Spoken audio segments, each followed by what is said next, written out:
पुणे के बयान की एक फ़ोटो कॉपी करो, फिर मुलजिम को अदालत भिजवा दो। तो क्या उसकी मालूमात किसी काम की भी हैं? वो तो मसूद के कामों में शामिल नहीं थी। अगर गौर से पढ़ोगे तो यकीनन कुछ ना कुछ तुम्हें मिल जाएगा।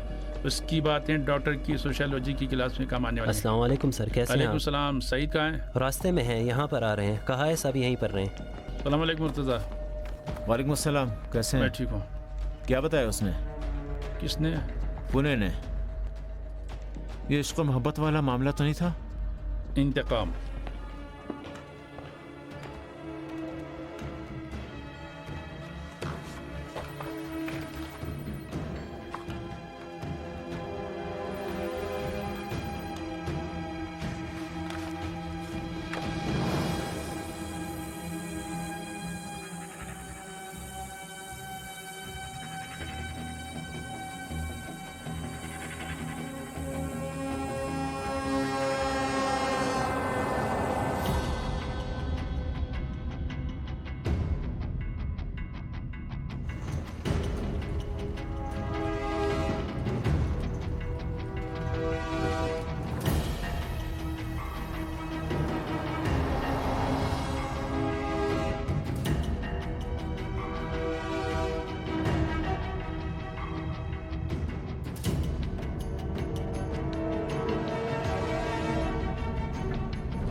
केस का 1/3 डिसमिस हो चुका है, 1/3 बर्बाद होने वाला है।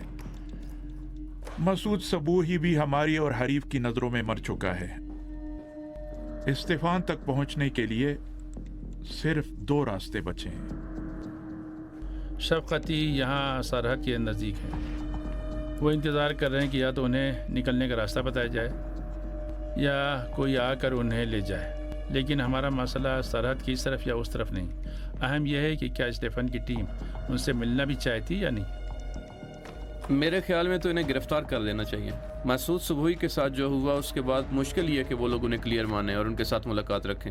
उस सूरत में उन तक तो पहुंच जाएंगे, ये हाथ से निकल जाएंगे। हमारे पास परवाना तो है, उसने ताउन का वादा भी किया है। अगर उसने सच बताया हो तो वह हमें असली टारगेट तक पहुंचा सकती है। मेरे ख्याल में हमें शफकतियों का रास्ता क्लियर रखना चाहिए। मुतमईन होकर बात कर रहे हो? अहमद की कुछ मिनटों पहले वाली रिपोर्ट नहीं पड़ी? अभी तक तो नहीं। सुरुश के निकानूफ के साथ राब्ते को चेक करो। अगर उन्होंने कोड सही से समझे हो तो तय था कि उनके लिए कोड और लोकेशन भेजेंगे। इसका मतलब ये है कि इनका इंतजार कर रहे हैं। लेकिन अगर वो हाथ से निकल गए, यानी ये कि 2 अहम टारगेट बहुत ही कम मुद्दत में हाथ से निकल जाएंगे, और इसका मतलब ये है कि अल्लाह पर भरोसा करो। स्मगलर उन्हें इनमें से किसी एक जगह पर उतारेंगे। इन तीनों जगहों पर हमारे मकामी एजेंट उनका पीछा करने के लिए तैयार है। तो फिर इसी रास्ते से चलेंगे।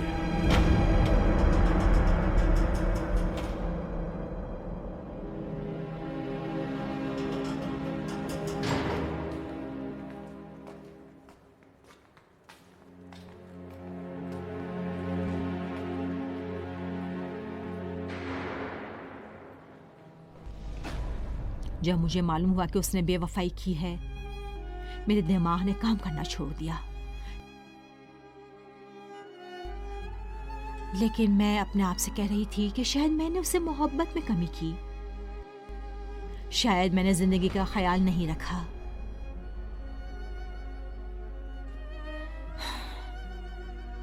लेकिन जब ये मालूम हुआ कि वो मुंशियात के काम में है, जब ये मालूम हुआ कि इलाही भी मुंशियात के काम में है, जब ये मालूम हुआ कि उसने इलाही को भी पेशकश की है, फिर मैं बिखर सी गई, अंदर से टूट गई।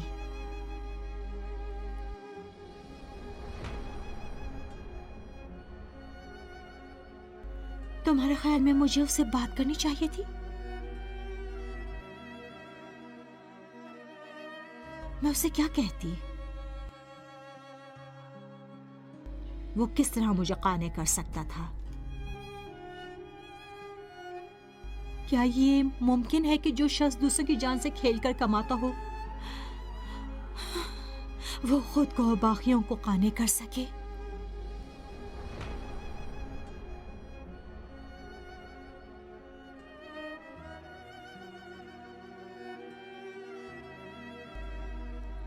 हमीद बेटा, अपना ख्याल रखना। तुम्हें ना अच्छा बाप मिला ना अच्छी माँ। अम्मी, आपने कभी हमारे लिए कोई कमी नहीं रखी, लेकिन मसूद सबूही वो कातिल था कि नहीं मालूम उसने कितने लोगों को मार डाला। मैंने सुना कि घर को सील कर दिया गया है। क्या तुम अम्मी के पास जाओगे?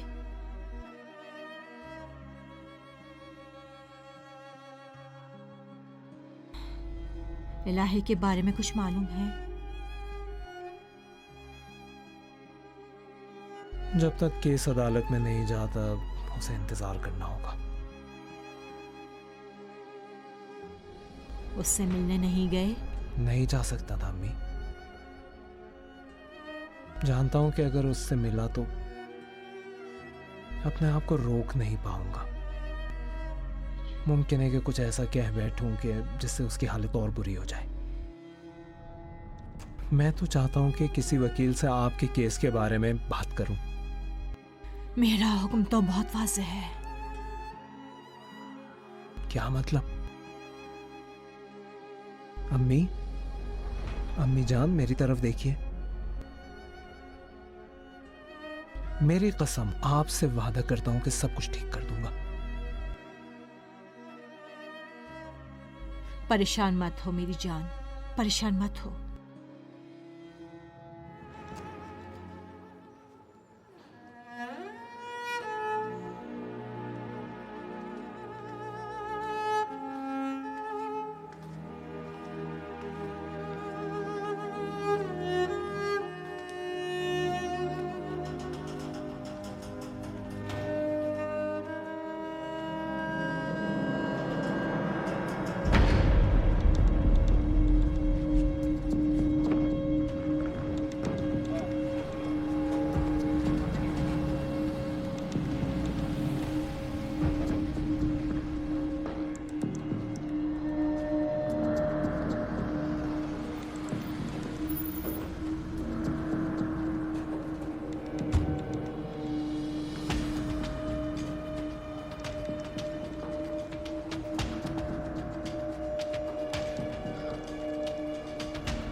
तुम्हारी नजरें मुझ पर हों, जैसे ही इशारा करूं अपना बैग लेकर आ जाना। कश्तीबान तुम लोगों को वहां पर सुल्तान नामी आदमी के हवाले करेगा। बाकी का रास्ता उसके साथ जाओगे।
ध्यान से, ध्यान से। बाहर मत आना, ऊंचा भी मत बोलना। जब भी जरूरी होगा मैं खुद ही ऊपर आ जाऊंगा। कितना रास्ता बाकी है? मालूम नहीं है भाई। यहाँ से कब चलेंगे? 2 घंटे बाद। जब भी यहाँ का दरवाजा खुला तो इंजन के कमरे तक पहुंचकर छुप जाना, समझ गया? हाँ हाँ। जब तक यहाँ से नहीं निकलने का, बाहर नहीं आने का, ठीक है?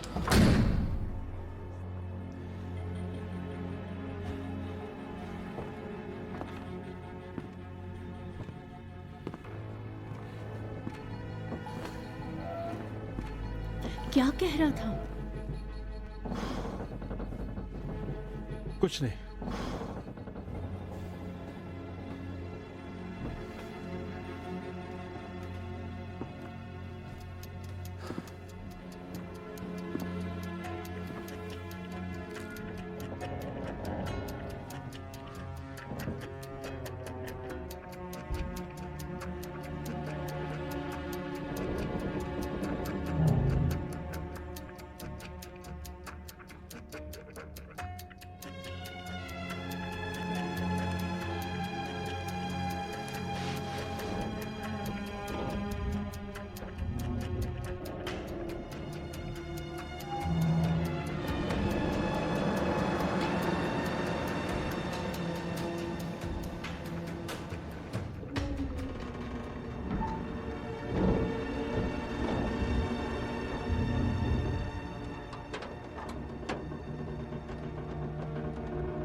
क्या हो गया? चूहा है वहाँ। क्यों इतना शोर कर रही है? चूहा था, मैंने देखा यहाँ बहुत सारे चूहे। चूहा नहीं है यहाँ पर। यहाँ बहुत सारे चूहे हैं। यहाँ कोई चूहा हुआ नहीं है। तुमने कोई ख्वाब देखा है? समुद्र का खौफ है। यहाँ चूहा हुआ नहीं है कुछ। उसकी आवाज सुनी। ये क्या बचपना कर रही हो? बहुत दर्द हो रहा है मेरे। जब बच्चा पेट में था तो मुझे महसूस होता था। चुप रहो, अब यहाँ नहीं है। मैं तुमसे सब झूठ बोला। इससे मैं तुम्हारे साथ नहीं चल रही थी। अब मर गए। अब मेरे पेट में कुछ भी नहीं है। कुछ भी नहीं है। मैंने इसे मारा, इस 6 महीने के बच्चे को। पुलिस वाले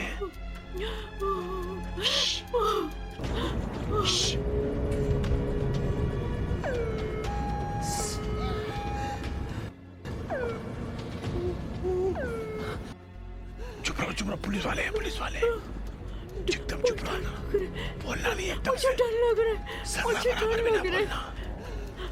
चलो चुप रहो, प्लीज चुप रहो। हमें इंजन रूम तक चलना होगा। मीना प्लीज, तुमसे इल्तिजा है। मीना प्लीज मेरी बात मानो। हमें इंजन रूम तक जाना होगा। नो, जल्दी जल्दी चलो। मीना एकदम ना बोलना, प्लीज मेरी बात मानो।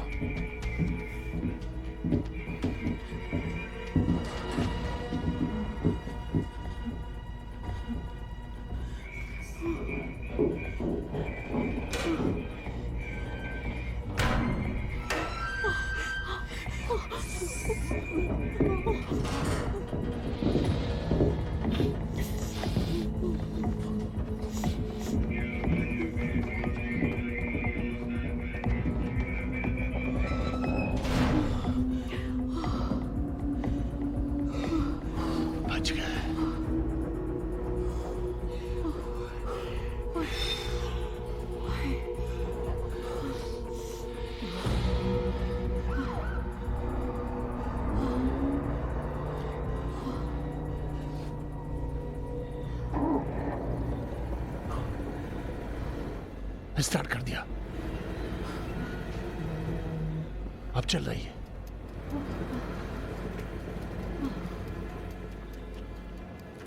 पता नहीं, चल तो रही है, लेकिन मालूम नहीं कि ईरान वो वापस जा रहे हैं या उस तरफ जा रहे हैं।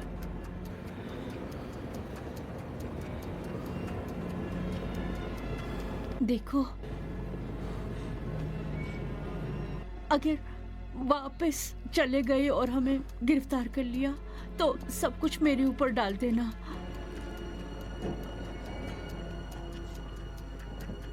दुनिया में मैं इस सारा मेरा ही सब कुछ कसूर है। मीना, मेरा सारा कसूर था।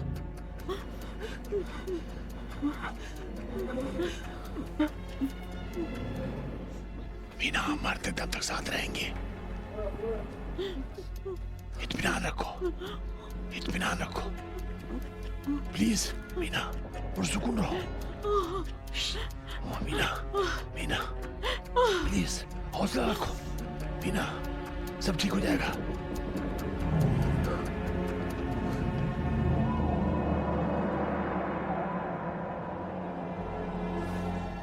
उनसे कहो कि जब प्यार मोहब्बत की बातें किया करती थी तो उन्हें उस कागज पर दस्तखत करके अपना हक महर माफ नहीं करना चाहिए था।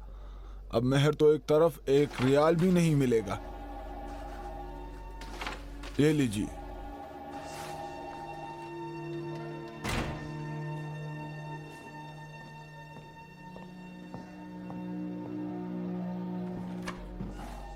हाँ, तो क्या कह रहे थे? मैंने तो कुछ भी नहीं कहा। आपने मुझसे कहा था कि आप अगर बताएंगे कि हमें क्या करना चाहिए। सही कह रहे हो, मेरा ध्यान नहीं था। क्या कहा, कितने साल के हो? 25 साल। 25 साल की उम्र तो खुदा से पा ली, लेकिन ये नहीं सीखा कि कानून और अकल के खिलाफ काम नहीं करना चाहिए। क्या अब तक ये सोचा है कि अगर हर कोई अपनी मर्जी चलाना चाहे और कानून नाफिज करने लगे तो माशरे का कैसा नुकसान होगा? मेरे ख्याल में इस वक्त कोई ऐसा रास्ता ढूंढें कि मेरी अम्मी को नजात मिले। इस मामले का उस केस से कोई ताल्लुक नहीं है। बिला वास्ता तो नहीं है, लेकिन मुझे तो उम्मीद नहीं है कि तुम अपनी इस सोच और जहनी कैफियत के साथ अपनी माँ के लिए कुछ भी कर पाओगे। अगर आपका मतलब यह है कि मैं आपको वकालत दे दूं कि इस केस की पैरवी करें तो मैं क्या कहूँ? मैं जाकर पैसे भी कर्ज ले लूंगा, आपका पैसा चुका दूंगा। देखो बेटा, मेरे पास इतने ज्यादा केस हैं कि मैं कोई नया केस ले ही नहीं सकता। अच्छा ये बताओ कि तुम्हारे बाप की वारी रजामंदी देंगे? क्योंकि तुम्हारी माँ ने जानबूझकर कत्ल किया है। तुम इस जहनी हालत में, जबकि तुम्हारी बहन भी इन हालात में है, जाकर उनसे रजामंदी ले सकोगे? अब ये उनके वारिस कौन है? उनके वालिद कि तुमने बताया कि जिंदा हैं, लेकिन उनके हालात ज्यादा अच्छे नहीं हैं। देखो क्या उनके हवास काम करते हैं? सब कुछ समझते हैं लेकिन बात नहीं करते। अच्छा, तो उनकी रजामंदी लेनी पड़ेगी। उनके बच्चे भी तुम हो और तुम्हारी बहन। अगर उनके खूनी रिश्तेदार या वही वारिस रजामंदी दे दें तो तुम्हारी माँ पर से किसास का हुक्म हट जाएगा। अब क्या बचेगा? अब बचेगा अटार्नी जनरल और उमूमी हुक्म का पहलू कि जिसके तहत कैद होगी।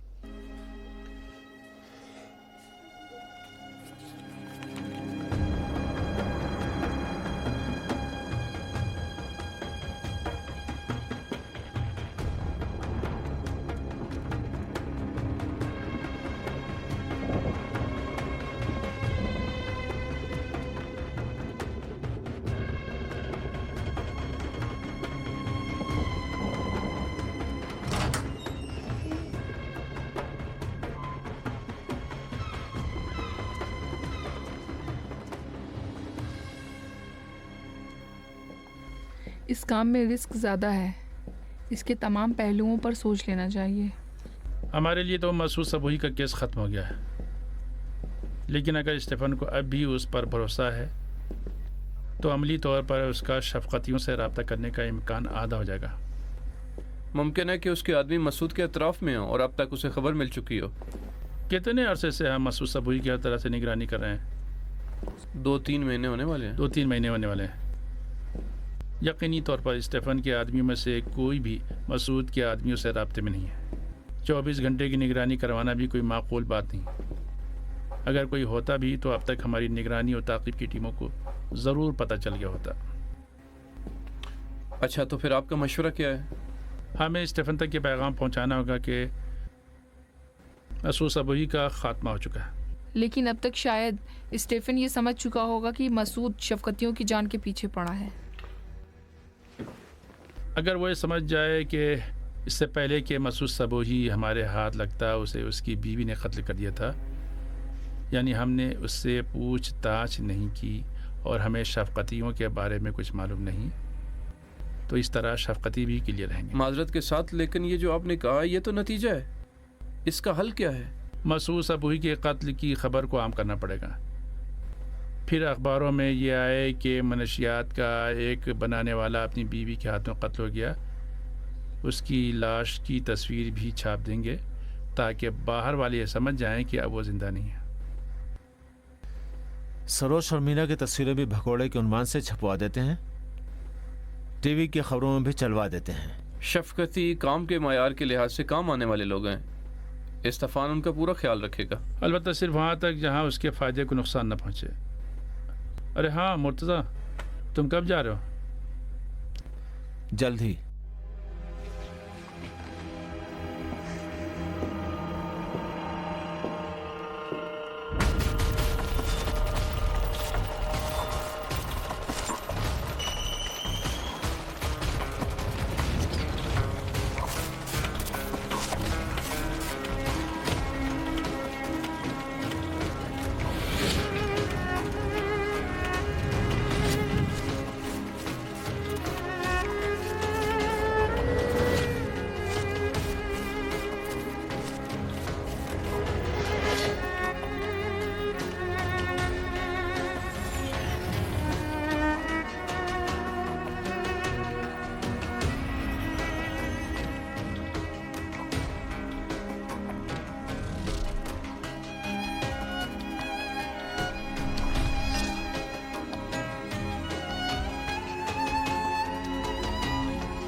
तुम्हारा खाना तो ठंडा हो गया है।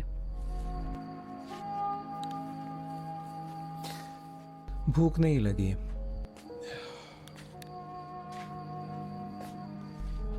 अब सोचने से कुछ भी ठीक नहीं होगा। तुम अल्लाह से उम्मीद रखो, सब ठीक हो जाएगा।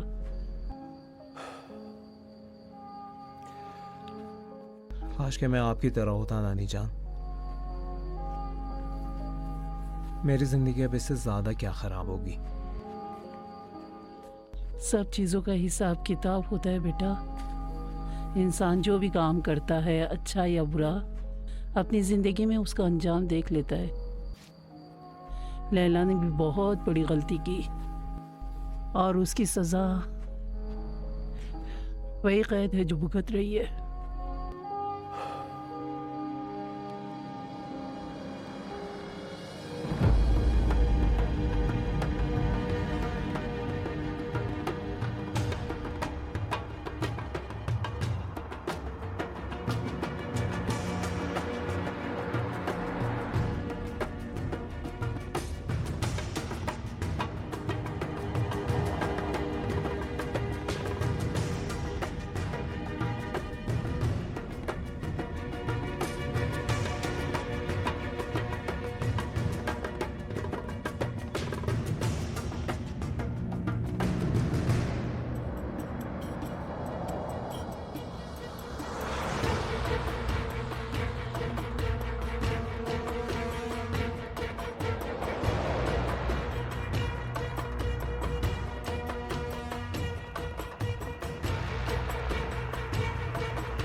मा सलामा। शुक्रन।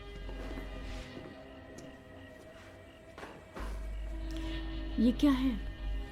खत है।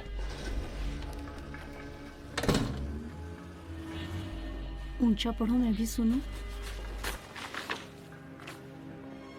सलाम। सलाम।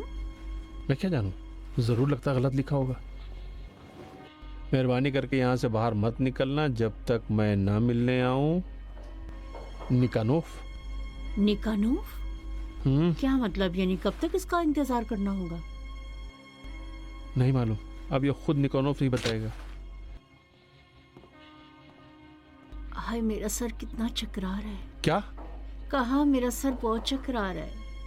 कमजोरी हो गई तुम्हें? 2-3 दिन से कुछ खाया ही नहीं तुमने। उठो, थोड़ा सा खाओ, आराम करो थोड़ा सा, उसके बाद सब कुछ ठीक हो जाएगा। आप परेशान ना हो, हम सब ईरान से निकल आए हैं।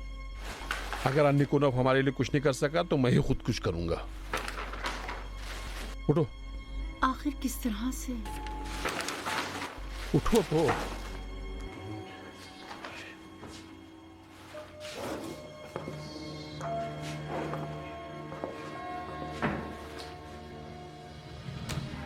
फिलहाल शिफ्टों में निगरानी करते हैं, लेकिन मुझे मुश्किल लगता है कि बहुत ज़्यादा सड़क पर खड़ा रहा जा सके। मुर्तज़ा साहब भी जल्द ही हमसे आकर मिल लेंगे। ये गाड़ी भी हमारे लिए यहीं छोड़ दो। जी जरूर। शुक्रिया। कोई बात नहीं।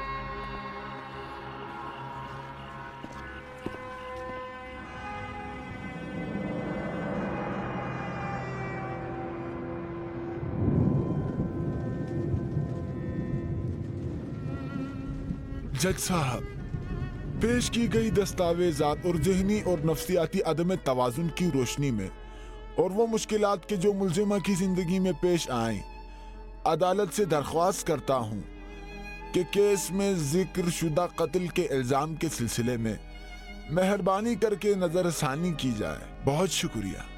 हमारे डॉक्टर की रिपोर्ट के मुताबिक मोहतरमा लैला फरखुंदा साहिबा जहनी और नफ्सियाती लिहाज से बिल्कुल ठीक थी। इसी वजह से इसे कत्ल अम्द माना जाएगा। फरखुंदा साहिबा, आपको कुछ कहना नहीं है?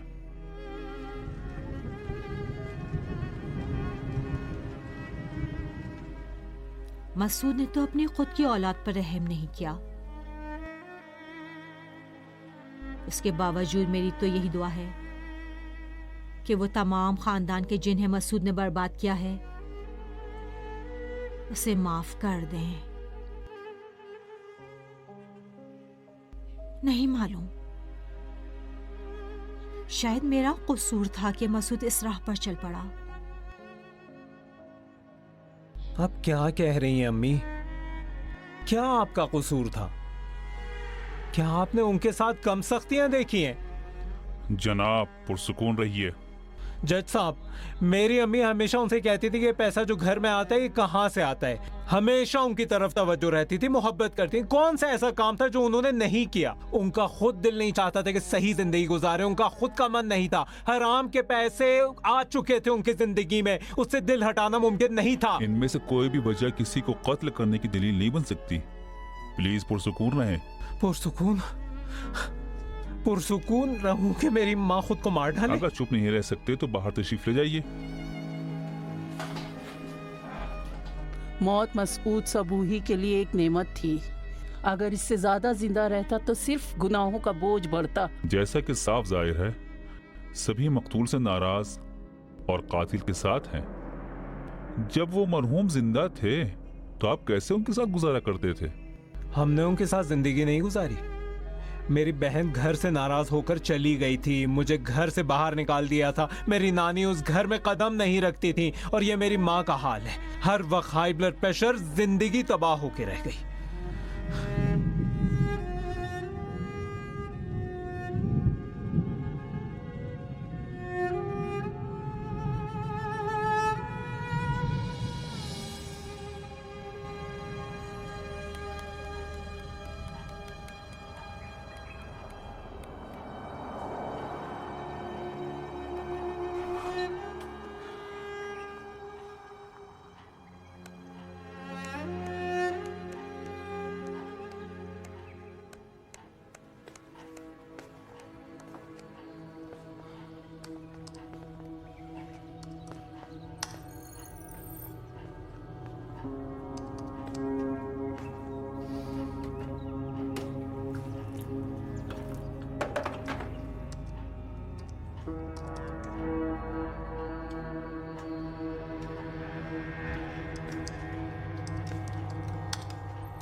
क्या हुआ सुरुष, इतने बेचैन क्यों हो?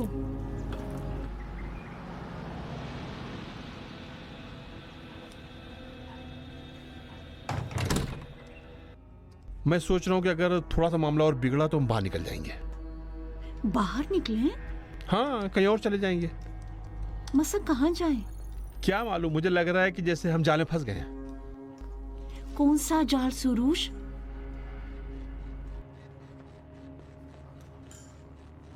मेरी तरफ देखना। बोलो। देखो, हमारे पास यहाँ इंतजार करने के अलावा और कोई रास्ता नहीं। हाँ, हम इंतजार करेंगे, हमेशा इंतजार ही करेंगे। काश हम अपनी पहचान बदल सकते मीना। कहीं निकल जाते, यूरोप चले आते, किसी और गांव में जाकर खेती बाड़ी करते। इस बदबख्ती और आवारगी से तो बेहतर था ना। अब तक थक गया हूं, पूरी तरह थक गया हूं मैं। समझ रही हूँ, सिर्फ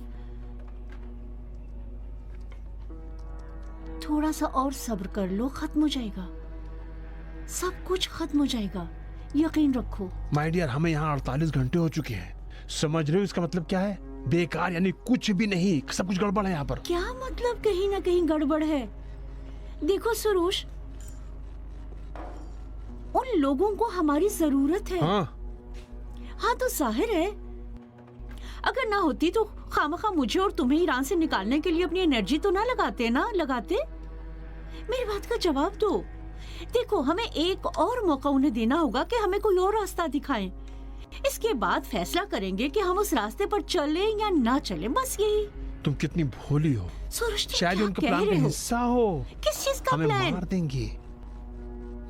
क्या?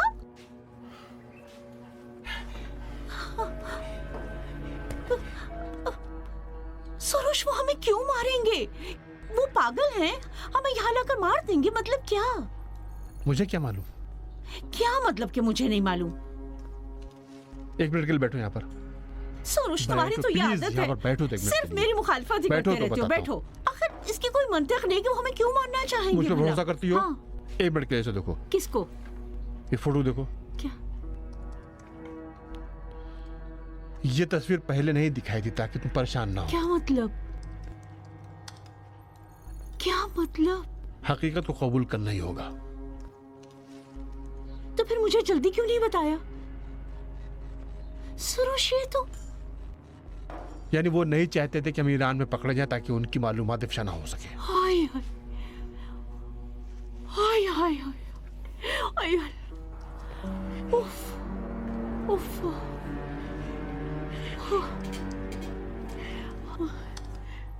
मीना, प्लान। मेरी बात सुनो। हम इस वक्त दो पिटे हुए मोहरे हैं, समझ रही हो? अगर हमारी तस्वीर और तफसीलात इंटरपोल को दे दी होंगी तो यकीनन ये काम कर चुके होंगे, तो हम निकोनोव के किसी काम के नहीं रहेंगे। मान लो, दो ऐसे लोग जिनकी निगरानी की जा रही हो, उनके किस काम के? यार, हमारा कोई भी नहीं है, सिर्फ हम एक दूसरे के हैं।